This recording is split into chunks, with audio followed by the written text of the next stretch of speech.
আরশোলা বলে অপমান করেছেন। আরশোলা ইংরেজিতে ককরোচ।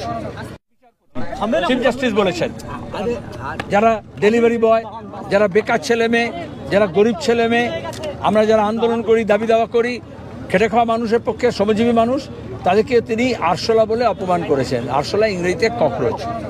সেই জন্য এটা সোশ্যাল মিডিয়ার এটাই হচ্ছে শক্তি। রাতারাতি লাখ লাখ ছেলে মেয়ে এই সিজেপি করে ককরোচ জনতা পার্টি করেছে। এটা ভারতীয় জনতা পার্টির উপরে একটা লাঞ্ছন। এবার শুনে নাও, আরে শোনো, একটু ধৈর্য ধরো না। কিন্তু এটা যে নতুন প্রজন্মের ছেলে মেয়েদের এই উদ্যোগ ব্যাপক সমর্থন, 11 বছর ধরে বিজেপি সোশ্যাল মিডিয়ায় দেশি বিদেশি অ্যাডভাইজার লাগিয়ে কোটি কোটি টাকা খরচা করে কোম্পানি লাগিয়ে যত লক্ষ অনুগামী তৈরি করতে পেরেছিল, এই কয়েকদিনের মধ্যে তাকে ছাপিয়ে অনেক দূরে এগিয়ে গেছে। এবং সেখানে দাঁড়িয়ে যখন 94 মিলিয়ন হয়ে গেছে, তখন দাঁড়িয়ে সেটা আরও আবার 100 কাছাকাছি চলে আসবে।